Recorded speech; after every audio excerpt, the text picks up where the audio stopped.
അവിടെ ഓപ്പൺ ആവില്ല. ഞാൻ ഇങ്ങനെയുള്ളതാണ് പ്രസന്റ് ചെയ്യാം.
No.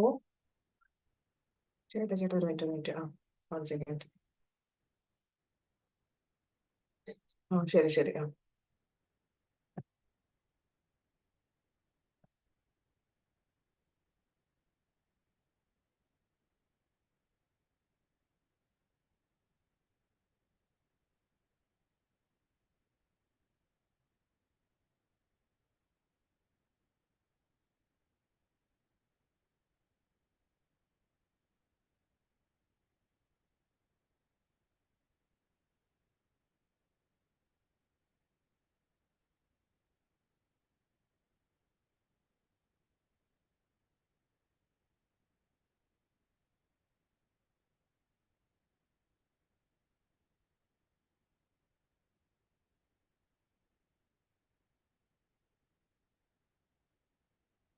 A very good evening to one all present over here. This is Dr. Sheena, endodontist. So today we'll be dealing with the topic that is the dental materials.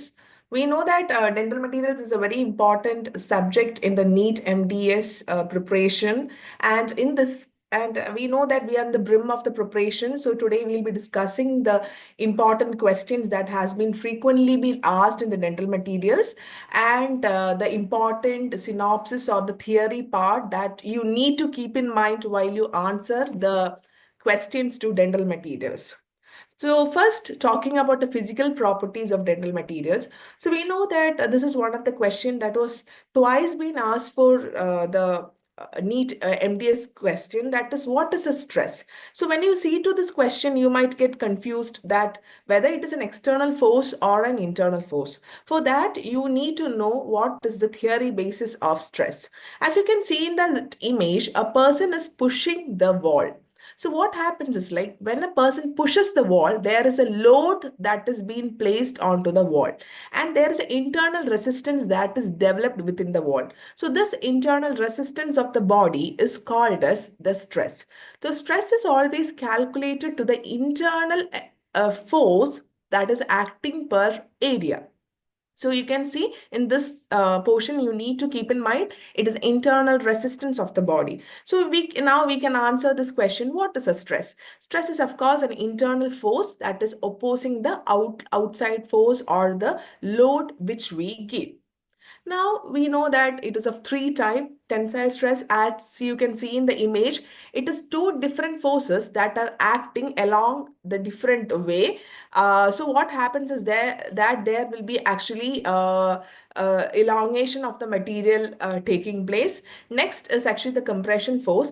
The compression force is like what happens is like when the forces are acting on either side, there will be that is compression or shortening of the material taking place.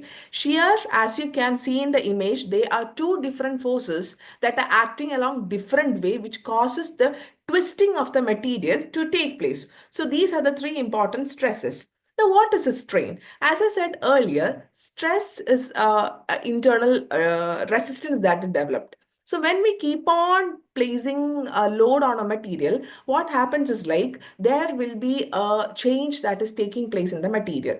That change to the actual length. See, L is the actual length of the body. So when we elongate it, there is change as uh, uh, a new L, large L. So it is actual elongation by the actual length. The strain is, of course, you can see in the answer, it is a deformation that is resulting from the applied load. So it is deformation.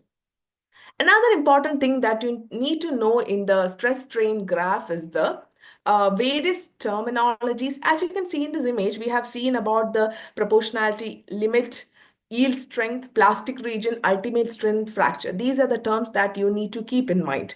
As you can see in the image, it is two region, elastic region and plastic region. You can see in the upper portion. So what do you mean by elastic? So elastic means that is the area till which you can see in this area, the elastic area is the area till which the body can come back to its normal position. If we actually stretch the body, it comes back to its normal position. Plastic region is a region beyond which it is plastic. As you can see, when we actually heat the plastic material, it elongates. So it cannot come back to its normal position. So first we will be studying about proportional limit.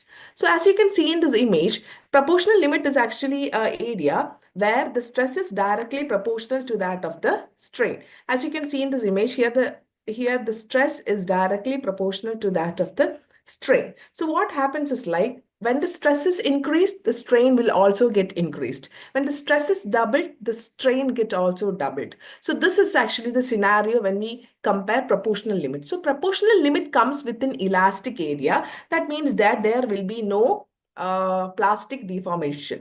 It will come back to its normal position. So next is, so that is about proportional limit. Very important term. Proportional limit, it is based on Hooke's law, where the stress is directly proportional to that of the strain. Next important thing is modulus of elasticity or elastic modulus or Young's modulus. You need to keep these terms in mind. First is modulus of elasticity. From that name itself, we'll get elastic modulus. From that name, again, we'll get as Young's modulus. As you can see in the image, it is actually the slope. As you can see in the image, it is actually the slope that is seen in the stress strain graph. So this is actually the elastic modulus, right? The slope of the elastic region where in the stress strain graph is called as the elastic modulus. So there is a term using which you can remember the questions normally being asked. It is same. Same. M and E represent the modulus of elasticity. So what is same? S is actually the stiffness of the material and A is actually the area within the stress strain graph. So this is a very important term that you need to memorize, because sometimes the question will be stiffness of a material is determined by. It is modulus of elasticity. So whenever you see stiffness of a material, you need to actually memorize it as modulus of elasticity. You can see in this question, the stiffness of dental gold alloy is determined by its, whether it is proportionality limit, modulus of elasticity, ultimate tensile strength or flow. So we know that, as I said in the early mnemonics, it is same. So modulus of elasticity is determined by the determines the stiffness of the material. Now, what is resilience? Again, there is a code for memorizing the answer within this. You can see resilience is actually E for the energy, expression of energy, and S is the springiness. So this two term, whenever you see, you need to actually answer it as resilience. Sometimes the expression of energy of a material is by, that might be the question. So it is by actually the resilience of the body. Next, again, the term resilience is associated with springiness of the material. So all these three important terms which we study, that is the Young's modulus, resilience, and the proportionality limit, comes within the elastic limit. It comes still here. You can see in this image, it comes still here, elastic limit. So the material comes back to its normal position. Now, what is yield strength? You can see in this image, yield strength is just after proportional limit. You can see this is the area beyond which the material changes from the elastic limit to that of the plastic limit. You can see it changes to elastic to plastic. That is actually called as the yield strength. So this is the strength where the material begin to function in a plastic manner. See, this too comes under the elastic region. So what is the difference? Till the proportional limit, the stress is directly proportional to strain. If the material, we bend it to 90 degree, it come back within to its normal position without any change in the material. So what happens after proportional limit is there? If the material was like this, if we made the material like this, within the proportional limit, they can come back to like this within actually few seconds. But when it reaches the yield strength to come back to its normal position, it takes some time. So till yield strength, the material is elastic. Beyond yield strength, yield region, it is plastic. So yield strength is again the strength at which, beyond which a material start to behave in a plastic manner, right? So that way, the very important terms and important questions commonly being asked. And as I said, you need to keep in mind the mnemonics, so that might help you to answer these questions. Next important thing is actually hardness. So hardness is, whenever you see hardness, hardness is actually a material's capacity to resist the scratching. So what scratching means, any force that comes on the surface of the material, it often actually protect that scratching or resist that scratching. It is called as actually the hardness of a material.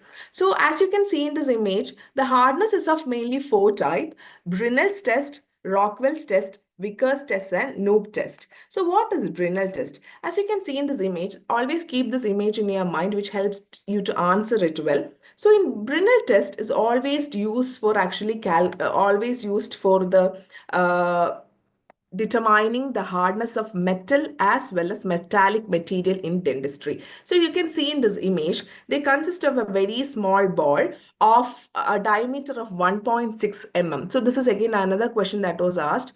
So the ball of Brinell test is having a diameter of 1.6 mm.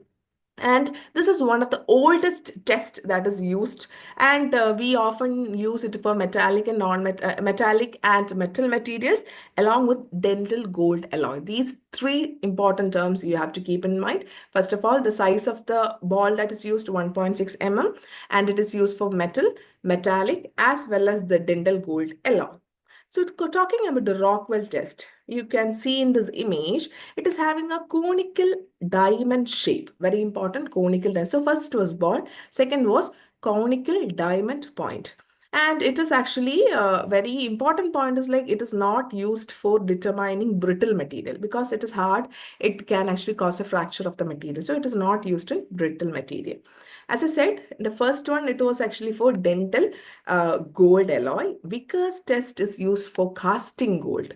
Very important, casting gold. Here it was like conical shape. Here you can see it is pyramid. It is having a conical pyramid shape. So that is a very important thing that you have to keep in mind, right? Next is Knoop's test. So Knoop's test is actually used for thin plastics as well as metal sheets or brittle material. Okay, that is all the material. We are in the first Brinell test, we used only for metals. Vickers test we didn't use for brittle material, but Knoop we can use for everything, even thin plastics, metal sheets, brittle material. We can actually use this type of hardness test. Another important question that is being asked for your NEET MDS question: which test is used for rubbers and plastics? One I have already told, NOPE is used for plastic materials. Again, you can see Shore and Barkle test is used for rubber and plastic material. Again, keep in mind. Next is the next important. So this is one question again asked. Ability of an orthodontic wire to spring back to its original shape is evaluated by. We have already discussed in 2 slides back. It is resilience, as I told. RE, expression of energy, and S is like the springiness of the material. So resilience of you can see the question is like spring back. So you have to memorize it is spring back as well as expression of energy comes under resilience, right? So see, this is another important question that was asked. How much should be the degree of contact angle for proper wetting? So that means that the chapter wetting is also very important. So for that, you just need to know only this chart that is very important. That is, first of all, you can see when the wetting angle is angle found with the wetting drop as well as the surface of the part, and you can see there if the wetting angle is 0 means there is complete wetting, means the angle between this is 0 means there is complete wetting of the material or spreading of the material taking place. If the angle is less than 90, it is good, of course, since it is actually less than 90, it have a good wetting. And if it is equal to 90 means it is having incomplete wetting. And if it is more than 90 means again incomplete wetting. If it is more than 180 means non-wetting. So just memorize that. If it is 0 means superb wetting, spreading, complete spreading of the material is taking place. If it is more than 180 degree, you have to think that no wetting is taking place. So I think now you can answer this question. How much should be the degree of contact angle for proper wetting? So you know 0 is good, that is proper spreading taking place. If it is 90, 80 or more than 180, it is like incomplete wetting taking place, right? So next important topic. Before going to that, I would like to actually teach one of the important topic, that is actually linear coefficient of thermal expansion. So what do you mean by linear coefficient of thermal expansion? Linear coefficient of thermal expansion means when a material, we apply heat on the material, that material often changes its shape. Right. So what happens when it changes its shape? Whenever we take the case of our teeth, it is very important whenever we select the restorative material, we have to select a restorative material whose linear coefficient of thermal expansion is similar to that of the teeth. So the question is like, which of the following material will have the coefficient of thermal expansion near to that of tooth? For that, you need to know the thermal expansion of teeth as well as the material used.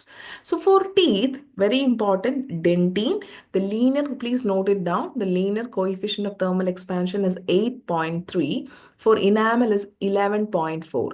So which material, which cement have the linear coefficient of thermal expansion near to our tooth? First is silicate cement, that is 10.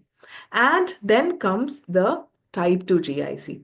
So whenever some question is being asked, always see for silicate cement first. And if silicate cement is not there, go for the next material, that is GIC. So this is very important question again, linear coefficient of thermal expansion. So before going into the impression material, again, you need to know the creep. Creep is another question which has been asked. So creep is actually of 2 types, static as well as actually dynamic creep. Static means we know that creep is any time dependent deformation is called as creep. So keep in mind, when the question is like, which of the following property of dental material is time dependent? If such a question is asked, it is creep, right? So coming to the impression materials. So question asked is, which of the following impression material is rigid? So whenever this question, this type of actually question is asked, we need to know one classification.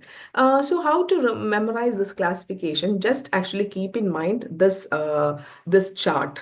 First of all, it is based on actually the mode of setting. You can see in the first image, it is setting by the chemical reaction, and second, it is actually setting by the temperature. You can see it is setting by the chemical reaction. Second, it is by the temperature. So chemical means any chemical change means it won't come back to its normal position. Very important.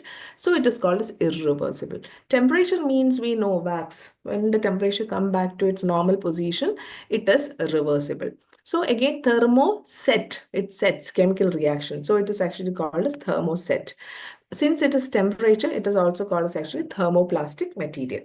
So just see, by chemical reaction, it is again of two types, rigid and elastic.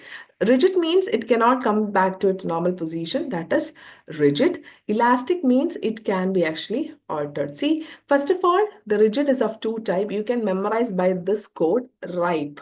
Ripe. Okay, ripe, it's like R is for rigid, RI is for rigid, it's for plaster, and it is for eugenol, E for eugenol. So just memorize this chart that helps you to like memorize the like questions. It helps you to answer the questions properly.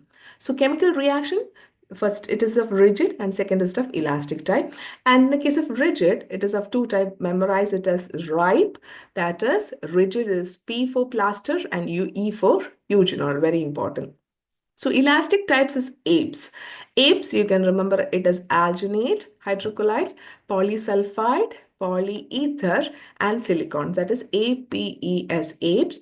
A for actually alginate, P for polysulfide, E for polyether, and S for silicons. So hope you understood the chemical reactions. Now coming to the temperature changing materials. We know that rigid is like compounds, impression compounds and bases. Elastic is like agar hydrocolloids. So this is very important chart that you need to actually keep in mind. Very important. Next is like, as I said, this was early explained. What is linear coefficient of thermal expansion? This was what I was talking about. You can see in the image, enamel, it is 11.3, 11.4. Dentine, it is 8.3. So which material comes near to our tooth? See, silicate, followed by GIs. This is very important question, commonly being asked. The linear coefficient of thermal expansion. So see this question, coefficient of thermal expansion of which of the following is more similar to that of tooth? You can see there is silicate cement. So silicate cement is the answer. Next, you can see this is again another question that is commonly been asked. That is, you can see the question is based on gypsum. So gypsum chapter is very important. So I'll talk about gypsum a bit. What is gypsum? Gypsum is actually which we get from nature, right? Gypsum means it is having a formula. It is inert material which is having a formula of CaSO4 dot 2H2O. So gypsum is like 2H2O. That is two water molecules are there. While the case of gypsum product, how gypsum products are formed? When we heat the gypsum which we get from nature, it loses water to form calcium sulfate hemihydrate, that is CaSO4.2H2O. So all the gypsum products are hemihydrate. Please keep in mind that. Next question or next topic that you need to keep in mind is the classification of gypsum. Gypsum is a 5 type. You can type 1, type 2, type 3, type 4, and type 5 is there. Type 1 is like impression plaster. So it is just the plaster which we use. So thing like that. Second is the model plasters, right, which we use for actually model this thing. And type 3, you can see very important difference. Type 3 is actually class 1 gypsum product. Gypsum, stone. So please keep in mind, sometimes the question might be, which is the class 1 stone? So the answer is like, it is type 3 gypsum product, which is the dental stone, right?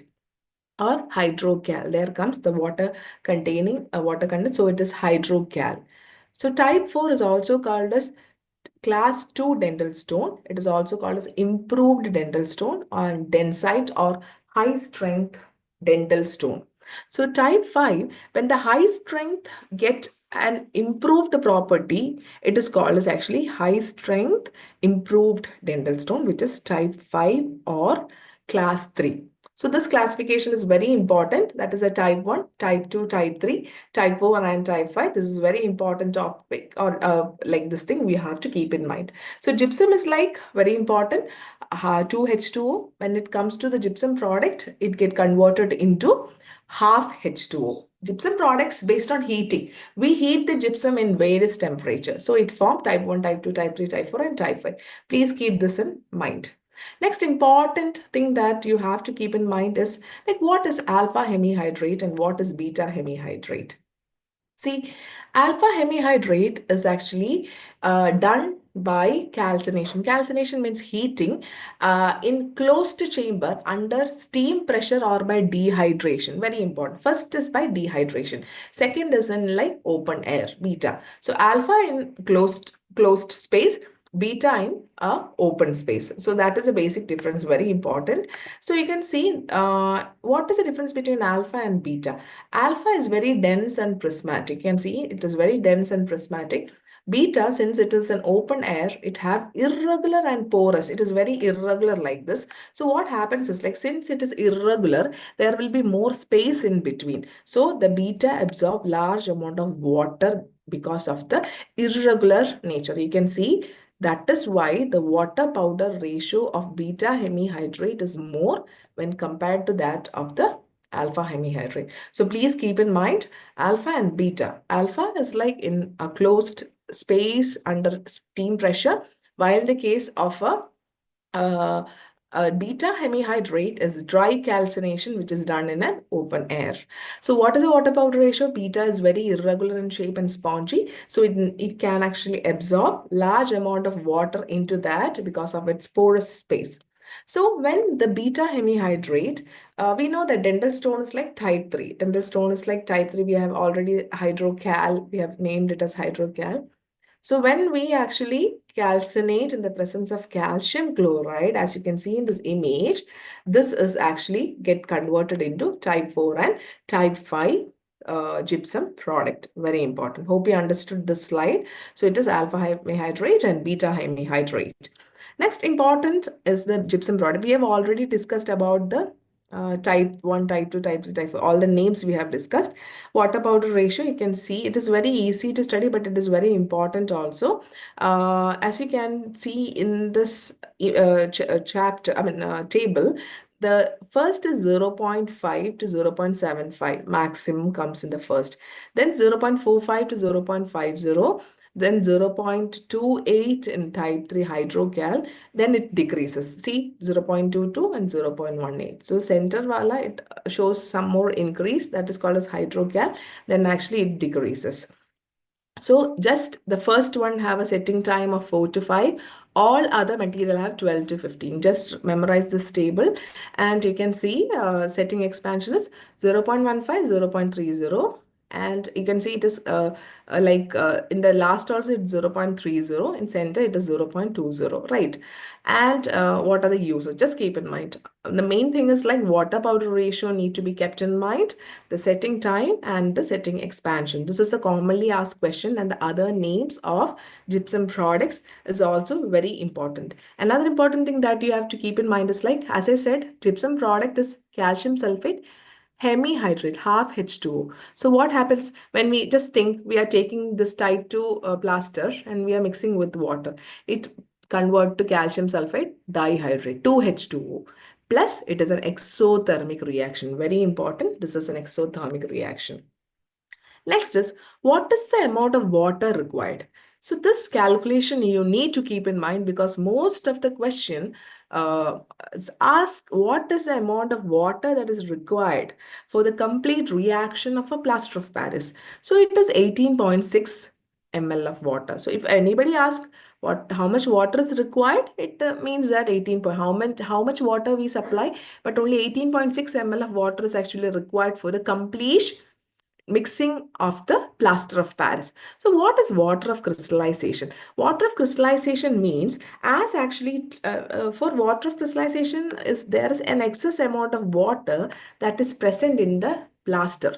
That is called as water of crystallization. So even though 18.6 ml is the amount of water required for the complete mixing or the complete reaction of plaster of Paris, there is something called as the excess water called as water of crystallization. That is more water is there. Think that 100 gram of plaster of Paris, we give 45 ml of water. See, 45 minus 18.6. As I told you earlier, 18.6 is the amount of water that is required for mixing. So what is the extra amount, also called as wet strength, also called as green strength? You see, this term is very important. So it is not the correct amount of water which we use, but excess amount of water that is called as the wet strength or green strength. It is a strength that is seen or obtained when excess water is required for hydrating the hemihydrate that is left in the species or the specimen. See, if we use 100 gram of plaster, think that we have used 45 ml of water. 45 minus 18.6, that is 26.4. So what is the water of crystal, what is the water of green strength here? It is 26.4. What is the amount of water required for the mixing? It is 18.6. So you need to memorize again another important chart. First is like amount of water for type 1 and type 2 plaster is like 45 ml. Type 3 is 30 ml. You can memorize it 3, like 33. At type 4, it is 20 ml. Hope you understood what is the amount of water that is required for the complete mixing one. Second, what is the excess water or green strength that is seen.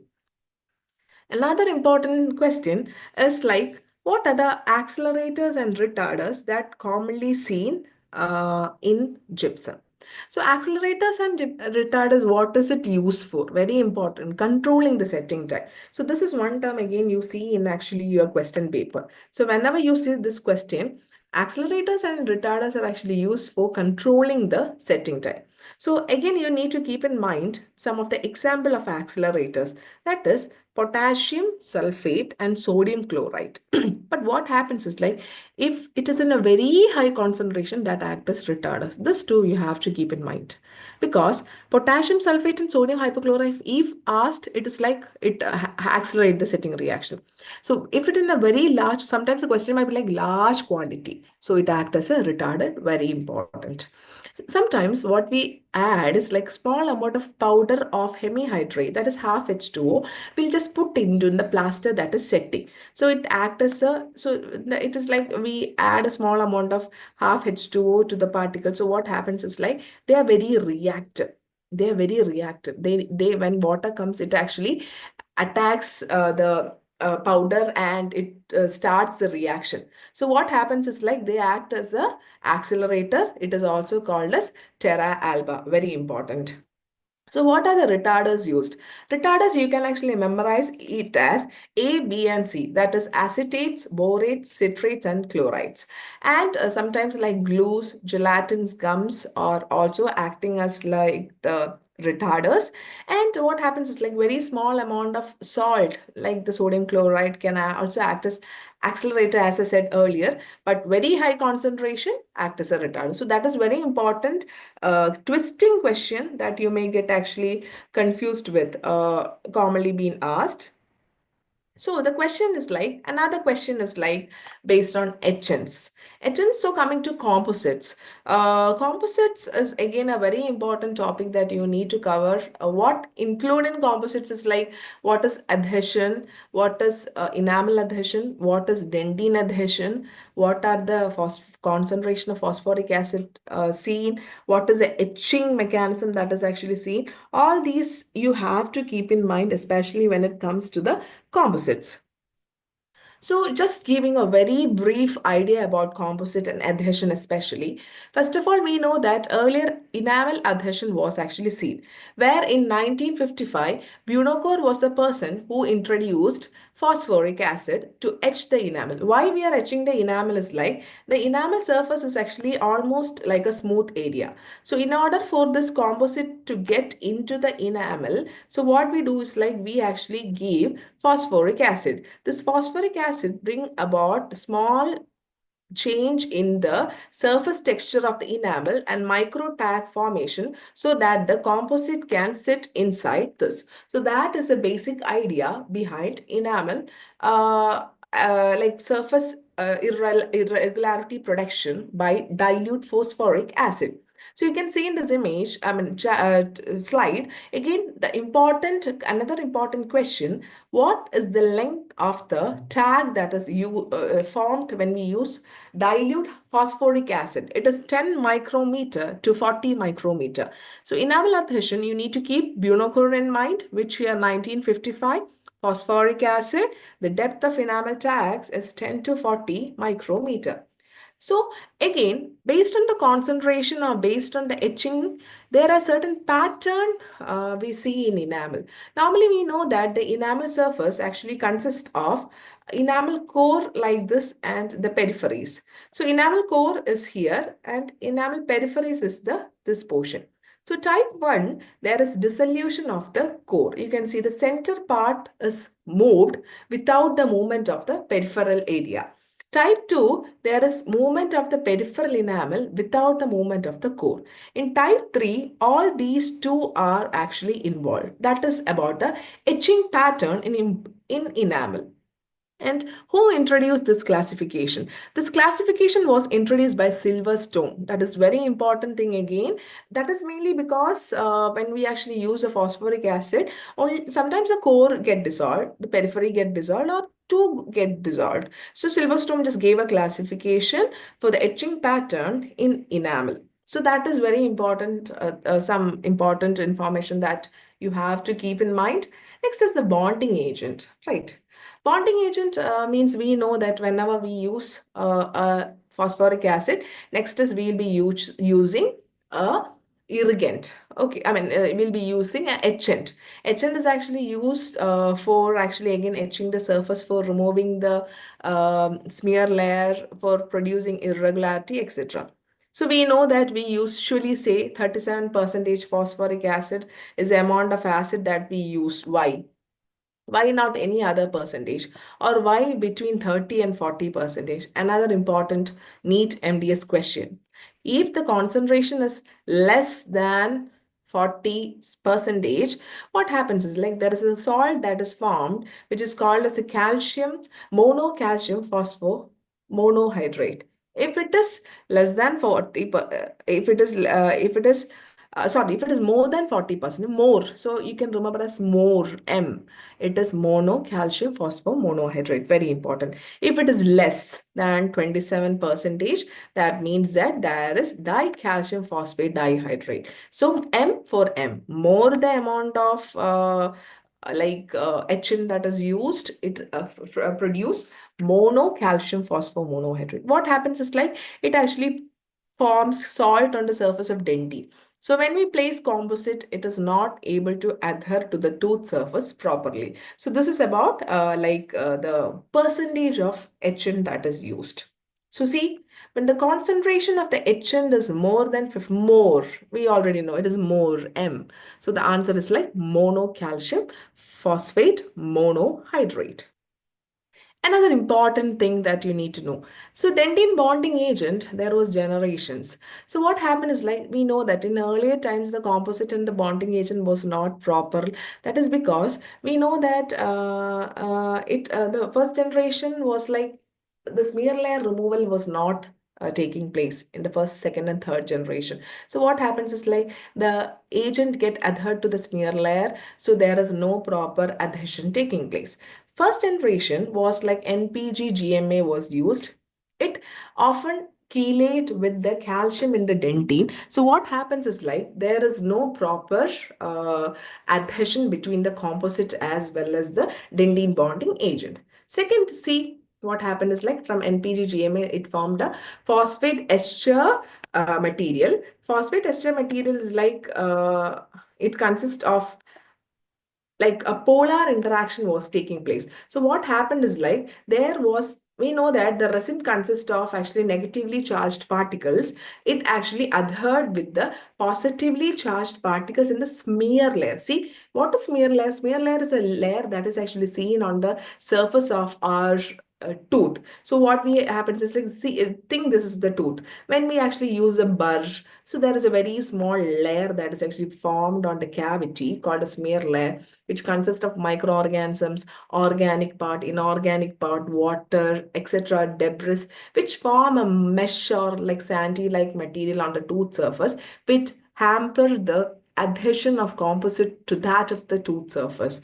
So what happens is like you can see in this image, as you can see here, the resin and the smear layer was having a reaction. So you think the composite will be strong? No, it have a very low bond strength of 1 to 5 MPa.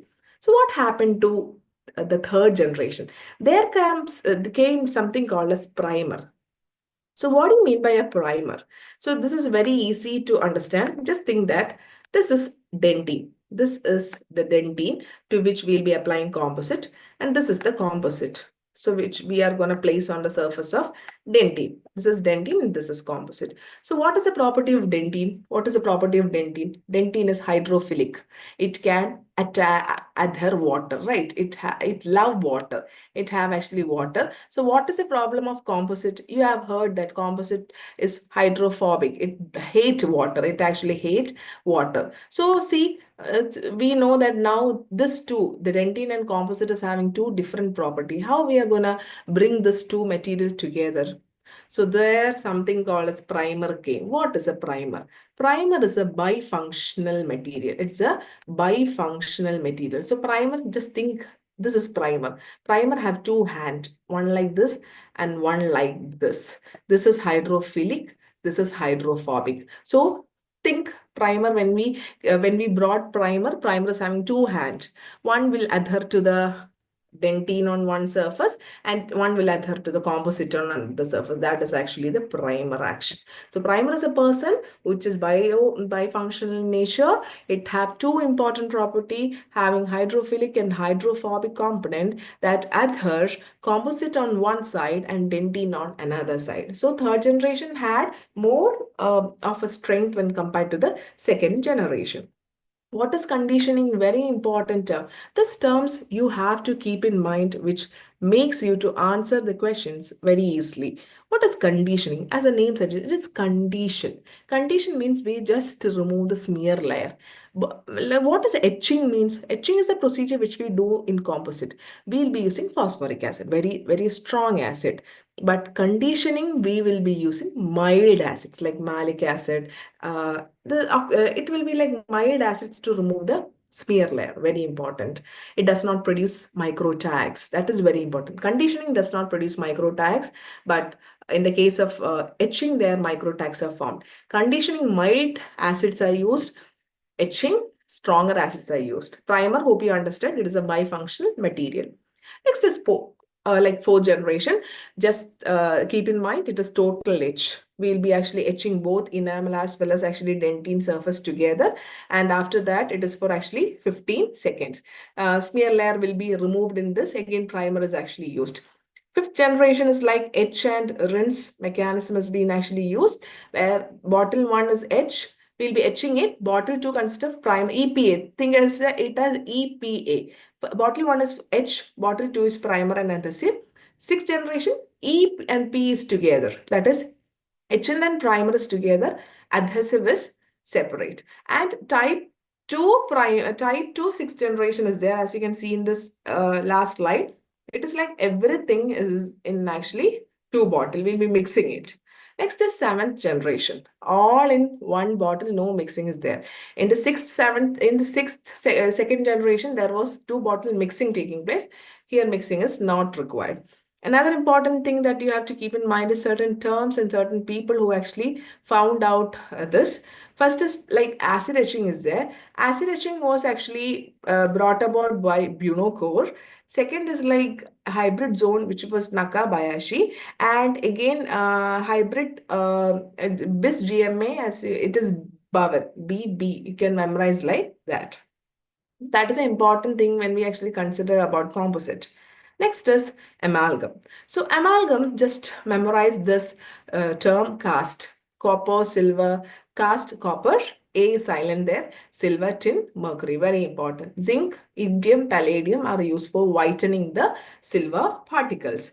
Next is like very important thing, that is what is the setting reaction of amalgam.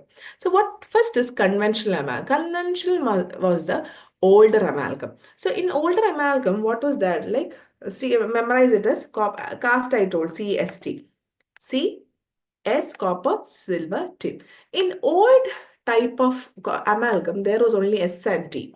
That is, silver and tin was there. No copper was there. So this is called as a gamma phase. S and T is together called as a gamma phase. Gamma react with mercury to form gamma 1 and gamma 2. What happened is like gamma 2 is the least stable.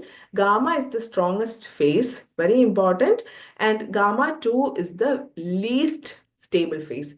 What happens is like, because this of the gamma 2 phase, this amalgam often undergo corrosion. So very important thing that you have to keep in mind is, which is the strongest way? Gamma. Which is a very bad phase is gamma 2. Why? Is gamma 2 undergo corrosion. So it is not having any corrosion resistant property. So what we need? We need to reduce this gamma 2 phase. So we came with newer material where copper was included. That means copper. Earlier there was only copper, silver and tin. Now we actually included copper, silver and tin. See this image. See, you can see in this image, gamma, that is the first like reaction which we studied. Gamma react with mercury to form gamma 1 and gamma 2 phase. Second reaction is very important. The gamma 2 reacted with copper to form eta and gamma 1 phase. See what got eliminated in the final reaction? Gamma 2 got eliminated. That is tin. Very important. Tin is the person which is responsible for the corrosion. So the tin containing this thing got eliminated in the final phase. Very important.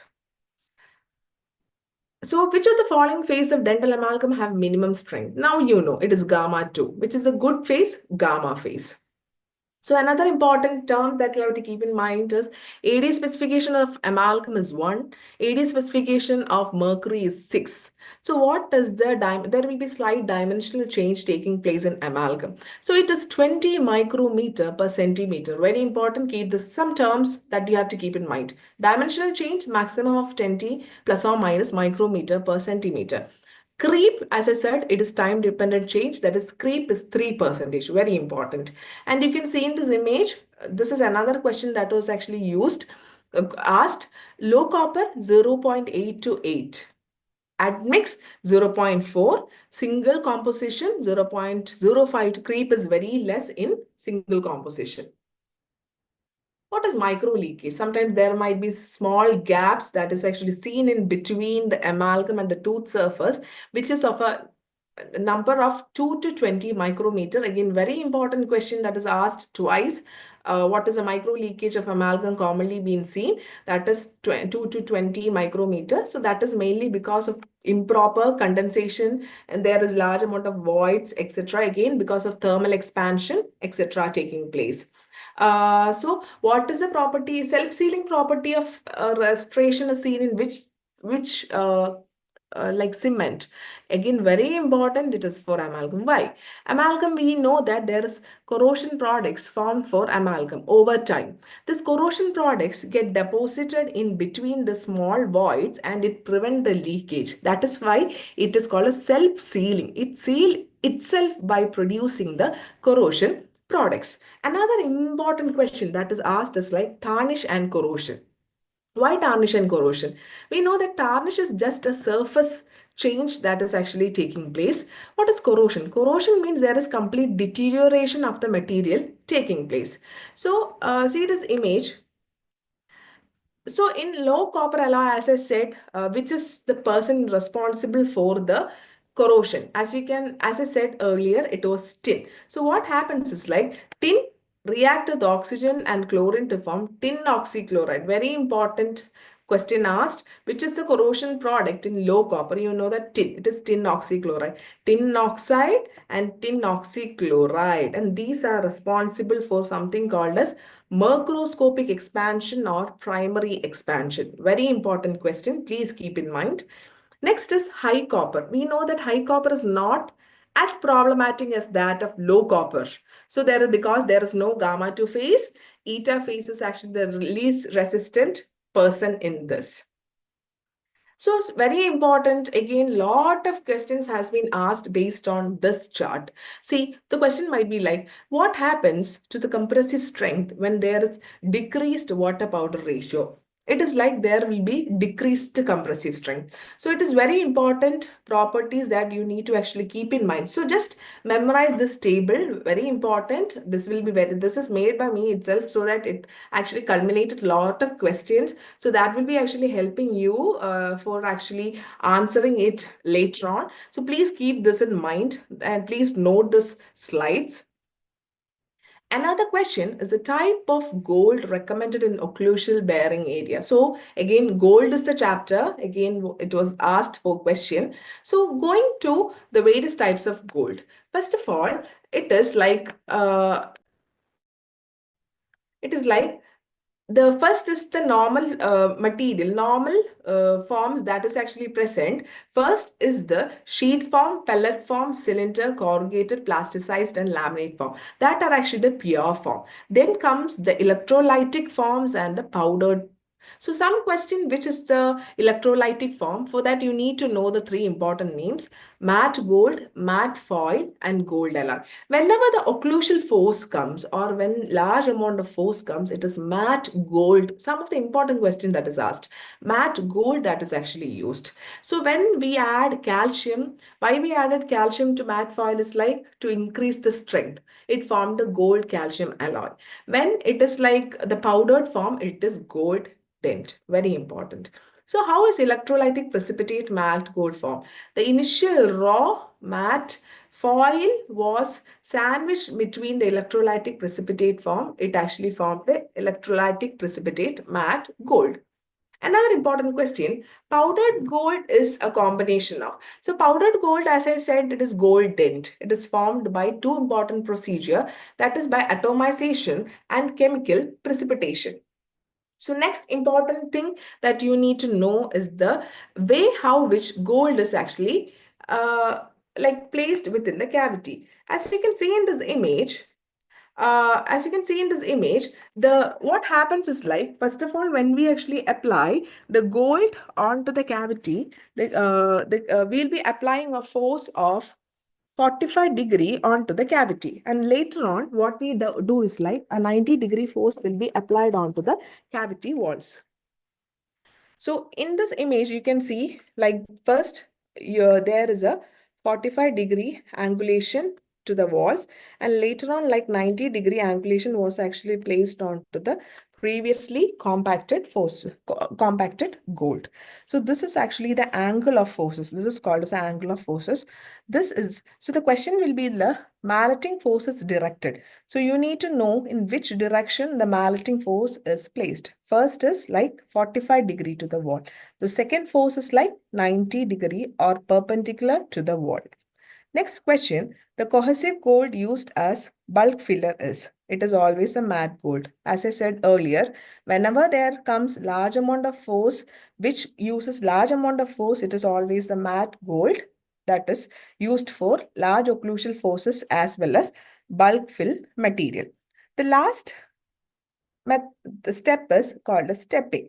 Stepping is actually the application of forces. As you can see in this image, we'll be actually applying some force on to the previously kept gold, that is half the original length. This is actually called as stepping. Stepping is always done to avoid the amount of voids that is actually formed in the compaction of gold. So in order to like answer properly, especially the dental materials. So what is the goodness of studying dental materials for your NEET MDS is like? That is mainly because only few important questions are commonly and repetitively being asked. That is, first of all, as I said, the physical properties, especially the graph, that is the stress strain graph, first of all, and something called as like some of the terms like yield strength, resilience. I have given some of the mnemonics to actually Just only, it is like the smart study. It is not the bulk studying that help you to answer. Just keep in mind, just if resilience is asked, the question might be like energy or springiness. If you see that term, you can answer it properly.